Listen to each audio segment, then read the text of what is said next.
Olá, bem-vindo a mais um Universiência, o primeiro programa brasileiro de TV aberta e internet, produzido por meio da colaboração entre as universidades e TVs públicas nordestinas.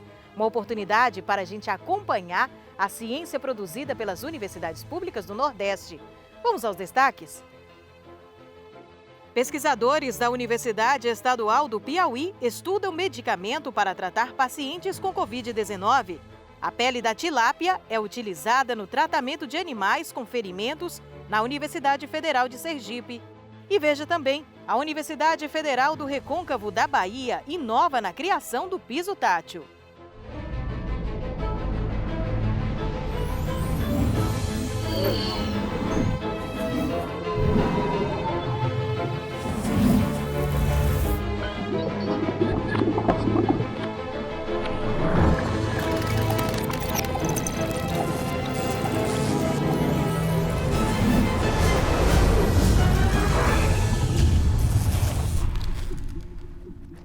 Você sabia que o buriti e o jaborandi podem ajudar no combate à pandemia no mundo? Um grupo de pesquisadores de Química Quântica Computacional e Planejamento de Fármacos da Universidade Estadual do Piauí estuda a produção de 2 inibidores da Covid-19 com base em moléculas dessas plantas. As pesquisas são financiadas para a produção de remédios que tratem a doença. O buriti, se tem um conhecimento da população, que o buriti tem N funções: antioxidante, alimentar. Muitas pessoas sempre usou o buriti para alimento, isso é fato, mas nos últimos anos tem se verificado outras aplicações farmacológicas do buriti. A gente resolveu estudar logo no início da pandemia quais das moléculas presentes do buriti, que são 9 no total, tem realmente potencial para inibir, ou seja, matar o vírus da SARS-CoV-2. O outro trabalho foi com o jaborandi. O jaborandi a gente já vem trabalhando há muito tempo, desde 2006 o meu grupo trabalha com jaborandi. O jaborandi já é largamente usado na indústria farmacêutica, por exemplo, para o glaucoma. E a gente vem estudando já há algum tempo, o meu grupo, que é o grupo de Química Quântica Computacional aqui da UESP, a gente já vem estudando e a gente já verificou, por exemplo, que o jaborandi, os alcaloides do jaborandi tem potencial para doenças de Chagas, esquistossomose. E quando veio a pandemia, o meu aluno Ézio, que estava estudando também para uma outra doença negligenciada, ele disse assim: professor, vamos testar, já que nessa época, a gente já tinha publicado o primeiro artigo, a gente pensou, não, vamos testar as moléculas do jaborandi para o vírus da SARS-CoV-2, já que já foi identificado o vírus exatamente como ele é. A nossa pesquisa utiliza basicamente 2 técnicas da computação, que é o docking e a dinâmica molecular. Ambas técnicas, de um modo geral, buscam simular a interação entre a proteína e o fármaco. Para que esta ideia fique mais claro, vamos analisar a seguinte imagem. Eu tenho aqui o detalhe em verde, que seria a proteína MPRO, a principal proteína do coronavírus, a famosa proteína spike. E o detalhe em vermelho eu tenho o sítio ativo, que é o local onde o fármaco, detalhe em azul, interage. Caso essa interação seja efetiva do ponto de vista energético, significa dizer que meu fármaco ele tem atividade inibidora enzimática. E até então, os produtos que nós estamos estudando, derivados de jaborandi, derivados do buriti, esses compostos têm apresentado bons resultados. Uma das frentes de trabalho no combate à Covid-19 consiste na busca por um fármaco, uma molécula específica que tem atividade anti-Covid. Diferentemente das vacinas, os fármacos se aplicam aos casos de pessoas já contaminadas. As vacinas, elas têm um caráter preventivo. Como já conhecemos o potencial e as propriedades fisicoquímicas dos constituintes do jaborandi frente a diferentes receptores biológicos para doenças tropicais negligenciadas, vimos a necessidade e a oportunidade ao longo da pandemia de testá-las também frente a uma das principais proteases da SARS-CoV-2, que é a protease MPRO. Essa é responsável por processar as poliproteínas que são traduzidas pelo RNA viral, prejudicando o ciclo de reprodução do vírus. Após as simulações computacionais, percebemos que alguns dos constituintes do jaborandi, especialmente aqueles que possuíam um anel imidazólico em sua constituição, apresentavam fortes interações com os principais resíduos de aminoácidos do sítio catalítico da enzima MPRO. Característica essa importante para moléculas que apresentam um alto potencial ou uma alta probabilidade de inibição desses receptores. A partir da publicação desses resultados em uma importante revista britânica, a Molecular Simulation, no mês de janeiro de 2021, podemos receber diferentes convites para participação em eventos científicos nacionais e internacionais. Graças às reportagens que foram feitas, eu tive a oportunidade de receber financiamento, tanto da empresa, de uma empresa, né? A empresa chamada SearchTech, essa empresa é uma empresa paulista. A empresa viu essa reportagem e resolveu financiar, bem como a FAPEP, que é a Fundação de Amparo à Pesquisa do Estado do Piauí, juntamente com o governador e o reitor da universidade, né, o professor Evandro. Quando nós começamos a fazer o estudo computacional em relação às moléculas presentes no buriti, três substâncias, elas apresentaram um bom resultado em relação a um determinado tipo de coronavírus. Então, nós imaginamos que essas substâncias pudessem ter algum tipo de propriedades que pudessem inibir a SARS-CoV-2. Então, hoje o trabalho ele se encontra bem desenvolvido na parte de computação, e a química computacional ela foi crucial para essa questão, porque a química computacional nos direciona a quais substâncias que estão presentes no óleo possuem bons resultados em relação aos processos de interação com uma determinada proteína presente no vírus. Uma vez que uma das grandes sacadas do nosso trabalho é que nenhuma dessas moléculas, né? Essa molécula aqui, ela não se mostrou nem um pouco, não tem toxicidade, ou seja, ela não vai causar nenhum mal à pessoa. Difícil, no momento que passamos, o Brasil, no último orçamento federal, os principais cortes foram na área de saúde, educação e pesquisa. Que isso num país que quer vencer uma pandemia ou quer crescer economicamente, não se deve pensar em cortes em pesquisa. E está na Universidade do Piauí, uma universidade pública do Piauí, eu não esperava isso, né? Eu tenho um dever com a sociedade que é retribuir tudo aquilo que ela me deu, que foi uma graduação numa instituição pública, um mestrado numa instituição pública, um doutorado numa instituição pública e a oportunidade de ir para um outro país para fazer parte do meu mestrado através de verba financiada pelo povo brasileiro. Então, essa é a minha retribuição, digamos assim. São pesquisas como essas que trazem um pouco de esperança em meio a esta pandemia que vivemos. E daqui a pouco, os cientistas da Universidade Federal de Sergipe utilizam a pele da tilápia para tratar ferimentos de animais. É depois do intervalo, fique com a gente.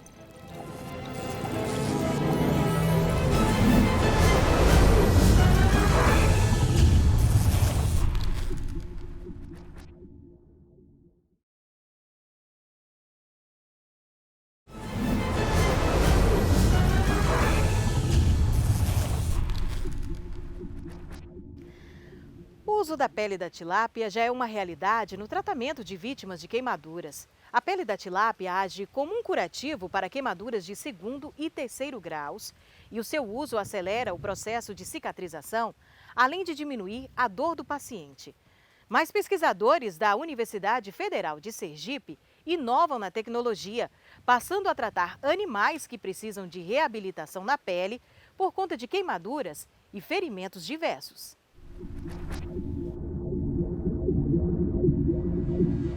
O uso das peles de tilápia é uma tecnologia relativamente nova, então foi desenvolvida por uma equipe de médicos que utilizaram em pacientes humanos.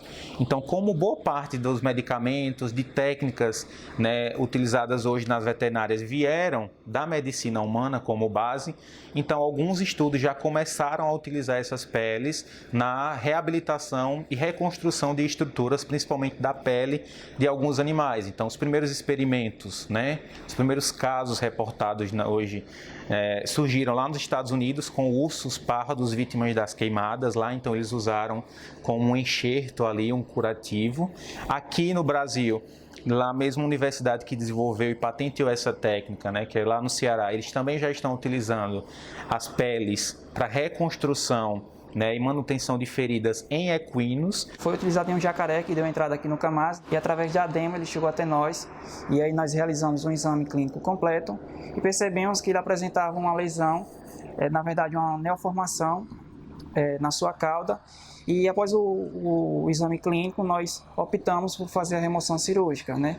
E aí após o exame, né, nós encaminhamos para a sala cirúrgica, fizemos a remoção da neoformação, né?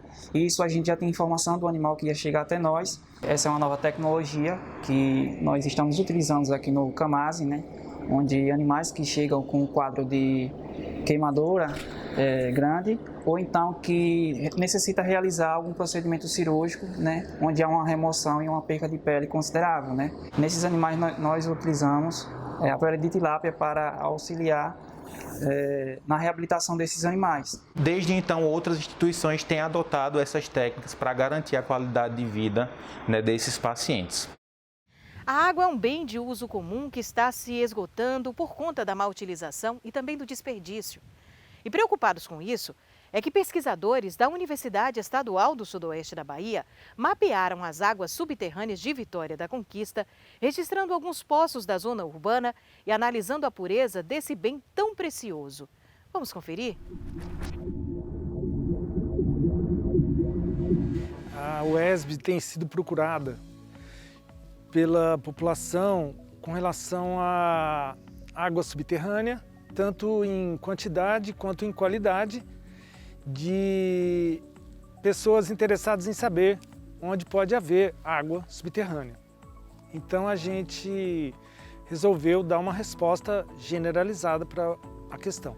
O que a gente fez foi procurar uma empresa com a qual nós temos uma boa parceria, né? A Geocer. É uma empresa que realiza perfurações e o dono, um geólogo, apresenta perfis de sondagem dos poços bem elaborados, que são dados confiáveis, portanto. Então, nos quais a gente se baseou para fazer uma mediação dos valores encontrados, né? Quando fala de água, a gente tem que pensar no ciclo hidrológico, né? Que envolve a água sob vários aspectos. A água que está na natureza, seja no rio, no lago, água subterrânea, água que está na atmosfera, né? Água que vem em forma de chuva, né? Então todo esse conjunto de elementos, né, que compõem a nossa água, né? Nem tudo pode ser utilizado diretamente. A mesma água subterrânea, se ela tiver um contaminante, né, a pessoa pode estar usando de forma errada, né? Tem exemplo aí de regiões como tem de urânio, por exemplo, né? Que de repente aquela água pode estar no veio natural de uma rocha de urânio, que você pode estar consumindo água com urânio. Então a água tem que ter uma certa atenção. Ao retirar uma água, se for subterrânea, o ideal é que se faça uma análise, né, físico-química, biológica, para saber até que ponto ela é potável ou não. E também a água da chuva, né? Você pode reutilizar a água da chuva, né? Captar água de chuva, armazenar e utilizar posteriormente essa água, que é uma forma de estar economizando esse recurso tão importante, né? E tão escasso. E a própria água que a gente utiliza também, né? A água que vem de Vitória da Conquista é uma água que vem de rio. E não é um rio que não é produzido na nossa região, ela vem de outro município. E esse rio, ele tem a sua capacidade, tem o seu volume, tem a sua vazão, né? Então a gente tem que pensar em utilizar esse recurso de uma forma sustentável, né? Bom, na verdade, a cidade de Conquista é abastecida por água superficial, barragem de Barra do Choça. A água subterrânea é usada em hospitais, postos de gasolina, lava rápido, indústria. O distrito industrial é todo abastecido com água subterrânea. Então ela serve mais ao comércio e serviços. Mas alguns moradores em condomínios, em área rural para irrigação, Lagoa das Flores tem toda a produção dela, horticultura e flores, baseada em água subterrânea. Então a gente tem essas informações e procura elaborar um planejamento para que mais pessoas tenham acesso à informação sobre a qualidade do aquífero que abastece o município. No entanto, que a gente já sabe que o que abastece o aquífero são as chuvas. Então elas dependem de recarga, que a gente chama, né, de chuvas. E essa água não é inesgotável. E que ela tem que ser bem usada com cautela, porque ela pode sofrer uma sobrecarga de uso e um déficit. Se vocês explorar em demasia, ele pode sofrer um rebaixamento. A gente traz um viés, assim, a gente mostra que rio, somente em água subterrânea, perto de áreas urbanas, né, se não tomar cuidado, pode ter problema de contaminação do lençol, principalmente por coliformes fecais, né, lixo. A gente chama a atenção também de algumas áreas importantes na cidade de Vitória da Conquista, chamado de alvéolos, são áreas de recarga desses aquíferos, né? Que é importante, que muitas vezes o ser humano não se preocupa com essas áreas, termina aterrando nessas áreas, né? Que não deveria ser esse tipo de ocupação, né? Urbana, seria área de preservação, porque são áreas que servem de armazenamento do próprio aquífero, né? Então a gente traz essa preocupação também quanto ao uso sustentável e dentro de um viés ambiental, né?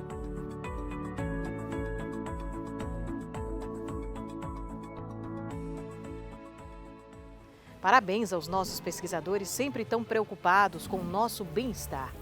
E daqui a pouco, os cientistas da Universidade Federal do Recôncavo da Bahia inovam na criação do piso tátil. É já já.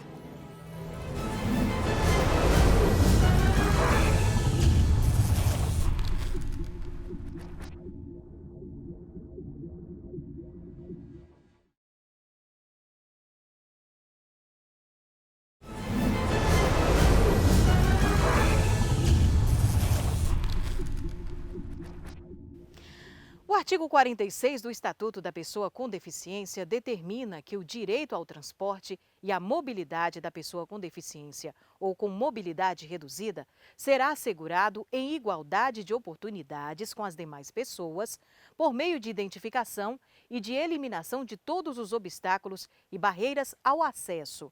E tentando colaborar nesse sentido, a Universidade Federal do Recôncavo da Bahia estuda a criação de um piso tátil inteligente, que facilita a mobilidade de pessoas com deficiência visual.